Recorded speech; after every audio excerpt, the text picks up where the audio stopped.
Hello, everyone, and welcome to the Customer Service Revolution interview show. My name is Dave Murray. I am senior consultant for the DiJulius Group, and this is the show where we get the chance to sit down and have a conversation with the really impressive and thought-provoking speakers that we have coming to this year's Customer Service Revolution Conference. That will be held in Cleveland, Ohio on October 24th and 25th, 2018. We'll talk more about that in just a minute. But first, I want to get to our guest today because I'm really excited to have her on the show. Her name is Christine Cashen. Christine, welcome. Yay. Hi, everybody. So I just want to tell our audience a little bit about you. I have gotten the opportunity to see you work a couple of times at NSA, which is the National Speakers Association Conference. It happens every summer. 2 years ago, I got to see you when you were one of the co-hosts of the event, which was fantastic. So I've got to see you work. I know how funny and entertaining yet thought-provoking you are, which is the whole package as far as I'm concerned. So I can't wait for our audience to see you. Let me tell them a little more about you because you have done some really fantastic things. So first of all, as I mentioned, you are a member of the National Speaker Association and you are a certified speaking professional. And for those that don't know, that is no easy task, right? That takes some doing and some work to achieve, correct? Yeah. Oh, yeah. And a lot of paperwork. I'm sure. And to take it a step further, in 2014, you were inducted into the Speaker Hall of Fame at NSA. And that's amazing. We were just chatting before we started. There's only about 200 or 250 members of that Hall of Fame. So that is pretty exclusive company. Yeah. And you are out there speaking on a regular basis. I was looking at your calendar. It seems like you're in a different city twice a week a lot of times, and you're spreading your message to so many impressive companies. It's really a who's who of great companies out there. Companies like Walmart, Charles Schwab, Prudential, Kraft, Coca-Cola. And an interesting thing about your background, and I want to get to this during our interview in just a little bit. Part of your background, you have your master's degree in adult education. And so I'm going to ask you a question a little later of how that plays into what you do, the message that you deliver. The last thing I want to talk about, which is really impressive, you are the author of 2 books. The Good Stuff was your first book, and in 2011, that was named the Motivational Book of the Year. And then your second book just came out. It's called It's Your Business, and that is the reigning Motivational Book of the Year. It's the current winner. So congratulations on that. It's great to have you on the show with us today. Christine, welcome. Thank you. I'm so excited to be here, and I cannot wait for this conference. It is going to be, just stellar. I looked at the lineup of speakers, and I'm just so tickled for the audience members because they're going to be in for a treat. Yeah, it's really amazing, isn't it? This conference has grown year over year, and the caliber of speakers that we get like yourself. What you said, it's a treat. It's really a treat for the people that come in and see it because it's entertaining, but it's also fascinating and useful information. Mm-hmm. So, Christine, let's start because I have some questions for you that I think you have such an incredible background and deliver such a cool message. So, the first message that I wanted to ask you is you talk about. I want to start with your topic because I think that's really cool. So. You talk about global whining. Can you share how you define global whining for us? Well, we become a culture of complainers. Everyone's complaining about something all the time. And I just want people to ask themselves, say these words, so what, now what? What are you going to do about it? It's so easy to complain, and it's a lot more work to actually do something about it. And if people just thought through solutions rather than always having to vent and give their opinion, I think the world would be a better place. I agree 100%. As you know, in our business, we do a lot of customer experience consulting, and that whining mentality, like you say, it's contagious, and it only takes one person to start it in, say, a call center or some other sort of service environment, and boom, It just keeps rolling. It really does. And, when employees start complaining with each other, all that kind of trickles down into poor customer service. Absolutely. Now, The next question I have for you, I'm intrigued by the title of your presentation. And so the title is The Secret to Get What You Want with What You've Got. So I think that sounds really interesting. I know our audience members will as well. Can you give us kind of an overview of the meaning behind that and what you talk about? Well, in the words of Mick Jagger, you can't always get what you want. Very true. Right? Sometimes you just might find you get what you need. Too many people are worried about things that they can't control or that they can't have, but there's so much that we can control: our energy levels, our attitudes, our problem solving. You know, we have more power than we realize, and we give it away all the time. So this program really is focusing on getting what you want, what you got. You've got more power to handle your time, to handle difficult people. It's just all choices that we make and where we're going to put our focus on. Yeah, that's really interesting. So it sounds to me like your focus is really focusing on what you can control, focus on what you can do, and stop worrying about all those things out there that kind of get in the way. It is such wasted energy, right? To worry about the things that you have zero control over. Well, you have control over a lot. So let's look at that and start from there. So I wanted to ask you, I know that there are three main things that you focus on during your talk that I think our audience will find not only entertaining and insightful, but useful, something that they're going to want to take back the very next day that they're in the office after seeing you speak. And the first one that I think is really interesting is how we can communicate more effectively with different personality types. That happens all the time, whether they report to us or it's a customer. So can you just give us a little bit of an overview of how you help people out in that segment? Yeah, we're going to look at ways to communicate in other people's language, because people have different ways of communicating, right? There's those people who are the touchy-feely who people. You have the why people that always want to know the reason behind everything, the real creative types. You've got your very driven people, move over, let the big dog drink. They want to be in charge. And then you've got the spreadsheet people. I happen to be married to one of those.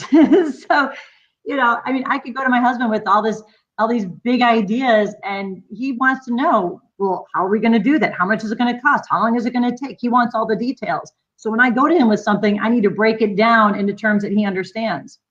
Because in the end, what we really need to look at is what is your after effect on people? What is the after effect? How do people feel when they leave an interaction with you? Do they feel better about themselves and what they do? Do they feel worse about themselves and what they do? I don't think people realize how their energy transfers to other people. And a lot of leaders try to, I don't think they realize that they need to focus on themselves. How do they be a leader that people want to follow? You can't demand respect, you earn the respect. How do you empower your people? And I think a lot of that's through the ways that we communicate with each other. Yeah, for sure. That's really a good point. I think, unfortunately, sometimes some leaders get stuck in the mentality that the title does what they need to do, and that's not the case. They need to live up to that title. Yeah, like let's say they're talking to a Y person. Why do we do this? Well, because we've always done it this way.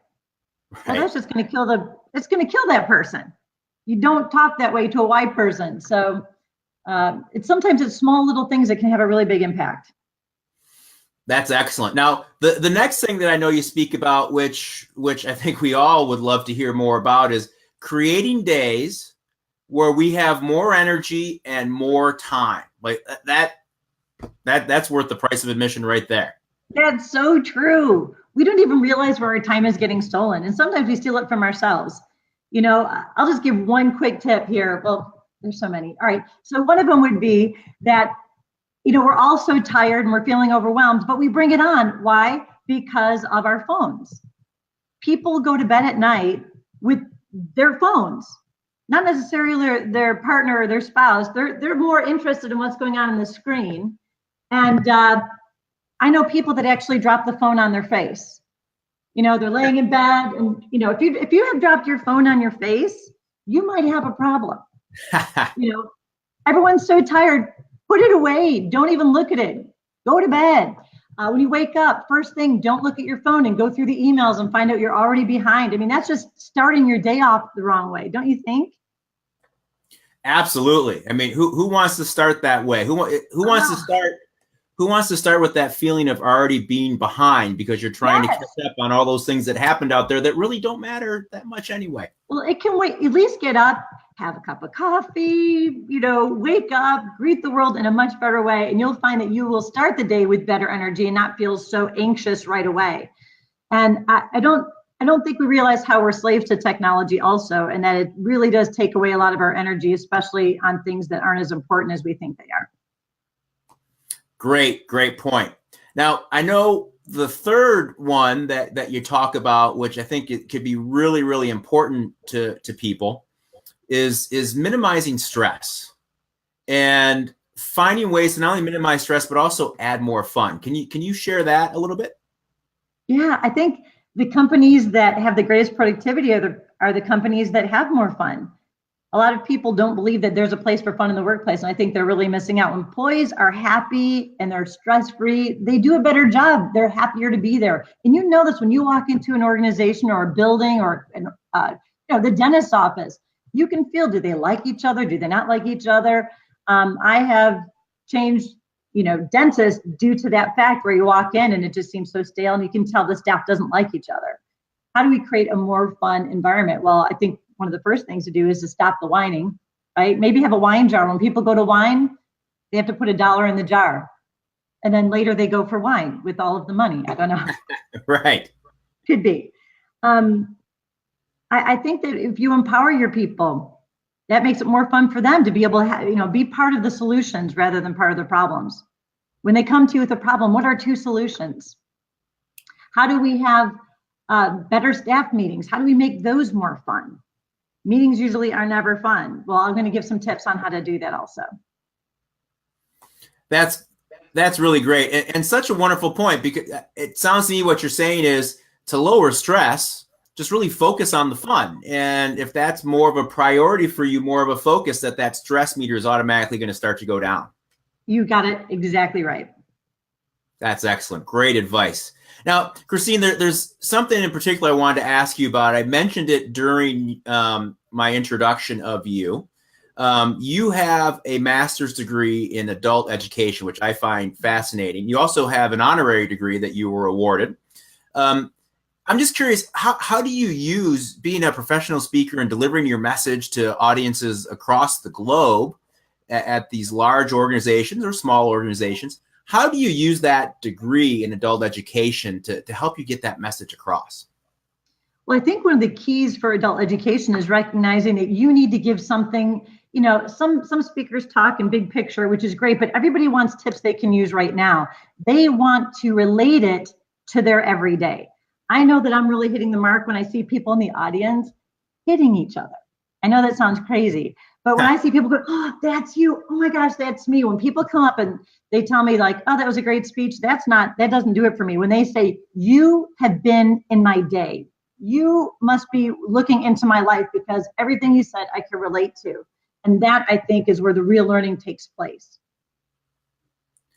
That's really a great point. I wish, it seems to me that whether you're a trainer or even a manager, having some background and a better understanding of adult education would really go a long way, because it is different than learning when we're going through the school system and younger. It's a different way of looking at things. Yeah, and adults, I think the key is linking the learning to life experience. Excellent. I like that.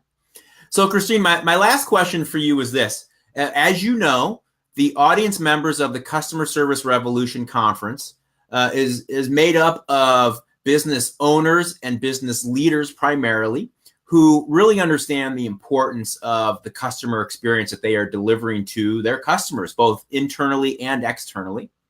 So what are the 1 or 2 things that you're really excited about? What's the message that you're excited about delivering to an audience like that? I can't wait to have people help their people own their position, no matter what their job is, to really take full stock and ownership in it. I always give the acronym of BOOGIE: be outstanding or get involved elsewhere. And it's easy to have good customer service because people are so thrilled when they get it. It's astounding to me how people can have a nice customer experience and go crazy about it because they're so happy that they've had a good experience. It shouldn't be such an anomaly. So it's easy to be good. And boy, when you treat those customers right, they're loyal and they'll tell everybody else, because everyone tells everybody everything these days, whether through Yelp or through social media. So, I look forward to sharing those things to help empower your people, empower yourself, to be creative and find ways to stop the whining and start the action to better service. That's fantastic. And I love the Boogie acronym. Can you tell our audience that again? Yes, sorry, it was a little fast. Is to be outstanding or get involved elsewhere. I like that. That's fantastic. And you're right. We know that autonomy is so important to service. And so your message is really going to help some of our business leaders in particular understand how to empower their teams. That's such a great message. Yeah, I'm really excited about being there. It's going to be a great event. And those of you who haven't signed up, you better be there. That's right. It's coming quickly. We're getting close. October 24th and 25th, 2018 at the Convention Center in Cleveland, Ohio. Christine's going to be there. We can't wait to have you, Christine. It's going to be fantastic. And as she mentioned, if you don't have your tickets yet, you can still get them. The address is on your screen now. CustomerServiceRevolution.com is where you can go and purchase those to see Christine and all the other great speakers that we'll have on hand. Again, October 24th and 25th, 2018. So it's coming quickly. Christine, thank you so much for taking some time out of your day to join us. It was great to chat with you, and I can't wait to see you in person here in Cleveland. You too, Dave. Cleveland rocks, and so do you. We'll see you there. All right, thanks. We'll see you very soon. Bye, everybody.